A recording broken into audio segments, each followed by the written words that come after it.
اور اب آگے بڑھتے ہیں. ایک بڑا اہم معاملہ ہے, ایک بڑا اہم فیصلہ ہے جس کے بارے میں آپ کو بتانا بہت ضروری ہے. ہم آپ کو خبر یہ دے رہے ہیں کہ خلا لینے والی خواتین کو حق مہر اب واپس کرنا ہوگا. بالکل جو خبریں سامنے آ رہی ہیں وفاقی شرعی عدالت سے اسلام آباد سے کہ خلا کی بنیاد پر طلاق لینے والی خواتین کے حق مہر کی واپسی سے متعلق جو تحریری فیصلہ ہے وہ جاری کر دیا گیا ہے. بالکل ایسا ہی ہے, ان کو واپس کرنے کا پابند بنایا جائے گا. وفاقی شرعی عدالت کے اس فیصلے کا جو ہے وہ طلاق رواں سال جو یہ گزرا اس میں 1 مئی سے دائر کیے جانے والے نئے کیسز پر ہوگا. اسی معاملے پر مزید بات کرنے کے لیے ہمیں جوائن کیا ہے سینئر ریسرچ آفیسر عوامی نظریاتی کونسل غلام ماجد صاحب نے. آپ کو خوش آمدید کہتے ہیں اور آپ کے وقت کا بہت شکریہ, آپ نے وقت نکالا. غلام ماجد صاحب, آپ سے پہلا سوال یہ ہے کہ شرعی عدالت کے اس فیصلے کو کیسے دیکھتے ہیں آپ؟ بسم اللہ الرحمن الرحیم. بہت شکریہ. فیڈرل شریعت کورٹ کا یہ فیصلہ بہت خوش آئند ہے اور قرآن و سنت کی روح کے مطابق ہے. اس فیصلے میں ججز نے اور چیف جسٹس نے شروع میں اس بات پہ زور دیا کہ پاکستان کی جو قانون سازی ہے وہ آئین کے تقاضے کے تحت قرآن و سنت کے مطابق ہونی چاہیے, اور انہوں نے حکومت پنجاب کے نمائندوں کو یہ کہا بھی کہ آپ بتائیے ذرا اسمبلی کے اندر جب بحث ہوئی تو کون سے ایسے دلائل تھے جن کی روح سے یہ قانون بنایا گیا. اس قانون کے اندر بات یہ تھی کہ خلا کی صورت میں عورت کو پورا مہر واپس کرنے کی بجائے ایک صورت میں 50% واپس کرنے کا کہا گیا تھا اور ایک صورت میں 25% واپس کرنے کا کہا گیا تھا. تو انہوں نے کہا تھا اس تفریق کی وجہ کیا ہے, کوئی دلیل سامنے لائی جائے, لیکن کوئی دلیل سامنے, کوئی ڈیبیٹ سامنے نہیں لائی گئی. تو عدالت نے قرآن و سنت کے بہت اہم حوالہ جات کی روشنی میں یہ فیصلہ کیا کہ قرآن و سنت سے یہ پتہ چلتا ہے کہ اگر خلا عورت اپنی مرضی سے لے رہی ہے, اس میں مرد کا کوئی قصور نہیں ہے, مرد کوئی حق تلفی اس کی نہیں کر رہا تھا, عورت کی اپنی ذاتی ول اور خواہش ہے, اس کی وجہ سے وہ خلا لینا چاہ رہی ہے, تو اس کو قرآن و سنت کے دلائل کی روح سے پورا مہر واپس کرنا ہوگا.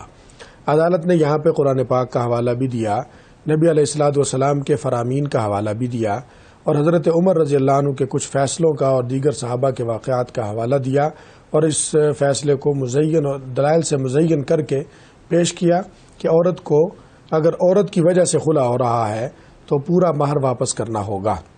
ساتھ انہوں نے اس بات کی وضاحت بھی کی فقہی حوالوں سے کہ اگر خلا مرد کی وجہ سے ہو رہا ہے, یعنی مرد لالچ میں آ گیا ہے اور وہ عورت کو کہتا ہے کہ میں تجھے چھوڑوں گا, لیکن چھوڑوں گا اس شرط پر کہ تم مجھے جو ہے مہر واپس کر دو, ایسی صورت میں عدالت نے یہ کہا ہے کہ مرد کے لیے اچھا نہیں ہے کہ وہ مہر واپس لے لے, اس لیے کہ قرآن پاک کی ایک آیت میں اس طرف اشارہ موجود ہے کہ جب مرد ایک عورت کو چھوڑ کے دوسری عورت کو اختیار کرنے چاہ رہا ہو تو اس کے لیے ٹھیک نہیں ہے کہ وہ دیا ہوا مہر یا دیا ہوا مال جو ہے وہ واپس لے. جی اچھا ماجد صاحب, یہاں پر یہ بتائیے گا, آپ سمجھتے ہیں کہ ایسے اس قسم کے جو فیصلے ہیں عدالتوں کے, اس کے بعد خلا کے کیسز میں کچھ کمی آ سکتی ہے؟ خلا کے یا طلاق کے کیسز میں آنے نہ آنے کا تعلق تو کچھ اور چیزوں کے ساتھ ہے, اس کے ساتھ زیادہ تعلق نہیں ہے. البتہ آپ آسانی کے لیے سمجھنے کے لیے یا عوام کو سمجھانے کے لیے اتنی بات کہہ سکتے ہیں کہ پہلے قانون میں شاید یہ ترغیب موجود تھی عورتوں کے لیے کہ آپ خلا لیتی ہیں تو لیتی جائیں, آپ کو پورا مہر واپس نہیں کرنا پڑے گا, آدھا مہر کرنا پڑے گا, آدھا مہر واپس کرنا پڑے گا یا 25% واپس کرنا پڑے گا. تو ایک طرح کی ترغیب کا پہلو موجود تھا, اور اب ایسی صورت نہیں ہے, بلکہ اب تو یہ ہے کہ پورا کا پورا مہر واپس کرنا پڑے گا.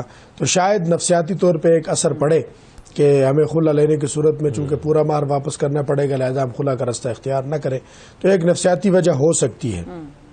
جی بالکل صحیح. حضرت طلاق النزدیک ناپسندیدہ ترین عمل میں سے ایک ہے, یہ بات حق ہے, ہم واقعی میں اس بات کو جانتے تو ہیں لیکن عمل نہیں کر پاتے. لیکن کیا وجہ ہے کہ موجودہ دور میں طلاق اور خلا کے معاملات بہت زیادہ بڑھ چکے ہیں؟ جی حضرت. جی بالکل درست پوائنٹ آپ نے اٹھایا ہے, اور اس پر بہت سی تحقیقات ہوئی ہیں, بہت سے سروے ہوئے ہیں, لوگوں نے مقالے لکھے ہیں اس بات پہ کہ پاکستانی معاشرہ ہو یا مغربی معاشرہ ہو, اس وقت خاندانی نظام جو ہے وہ شکست و ریخت کا شکار ہو چکا ہے.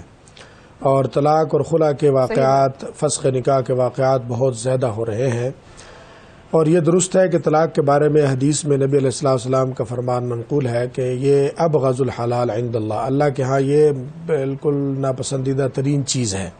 اور ایک روایت میں خلا کے حوالے سے یہ بات آئی ہے کہ جو بلا وجہ مرد کی نافرمانی کے بغیر مرد سے خلا کا مطالبہ کرتی ہیں ان پر اللہ کی بھی لعنت ہے، فرشتوں کی بھی لعنت ہے، لوگوں کی بھی لعنت ہے۔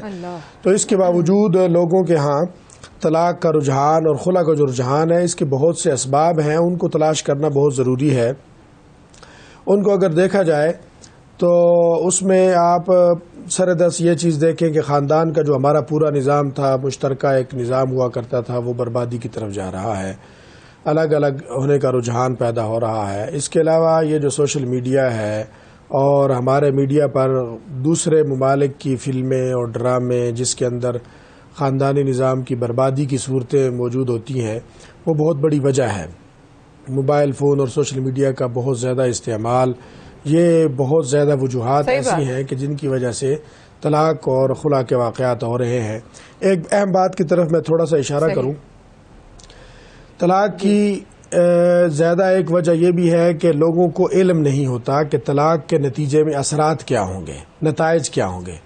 تو اس حوالے سے ہم یہ سمجھتے ہیں کہ نکاح کے موقع پر ایک خاص قسم کی ذہن سازی ضروری ہے کہ لوگوں کو بتایا جائے طلاق کے اثرات یہ ہیں۔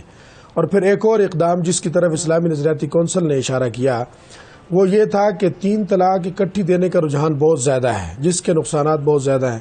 تو اسلامی نظریاتی کونسل کا کہنا یہ ہے کہ اس حوالے سے ایک قانون مرتب کیا جائے کہ جو آدمی اکٹھی 3 طلاق دے یا کوئی کسی کے لیے اکٹھے اسٹامپ کے اوپر 3 طلاقیں لکھے، ایسے اشخاص کے لیے کوئی تعزیری سزا ہو۔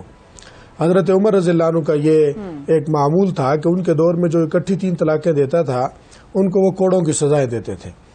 تو یہ بھی ایک طریقہ ہو سکتا ہے طلاق کو روکنے کا، یعنی آپ علم زیادہ کریں، آگاہی زیادہ کریں، اس کے ساتھ ساتھ اکٹھی 3 طلاقیں دینے والوں کو تعزیری سزا دیں، تو اس سے انشاءاللہ کچھ توقع ہے کہ یہ چیزیں، یہ واقعات کم ہو جائیں۔ جی اچھا ماجد صاحب، مہر، خلا اور طلاق کے حقوق سے متعلق شریعت کیا کہتی ہے، اس حوالے سے بھی بتائیے گا پلیز۔ حق مہر کے حوالے سے یہ ہے کہ مہر شریعت کا ایک حق ہے۔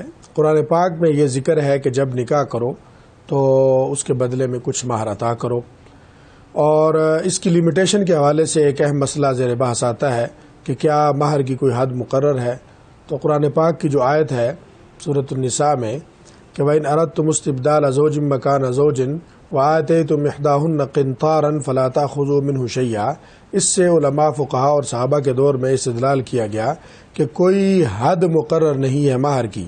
حضرت عمر رضی اللہ عنہ نے ایک دفعہ خطبہ دیا اور یہ کہا کہ لوگوں کو میں دیکھتا ہوں کہ بہت زیادہ مہر مقرر کر رہے ہیں، تو میں اس پہ پابندی لگانا چاہتا ہوں، اس کی ایک حد مقرر کرنا چاہتا ہوں۔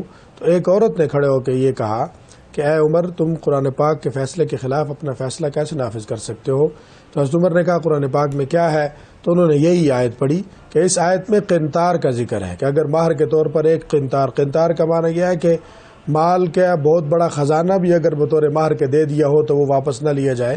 تو اس سے معلوم ہوا کہ کوئی حد مقرر نہیں ہے مہر کی، البتہ کم از کم حد مقرر ہے کہ اس سے نیچے نہ ہو، اس سے زیادہ ہو سکتا ہے۔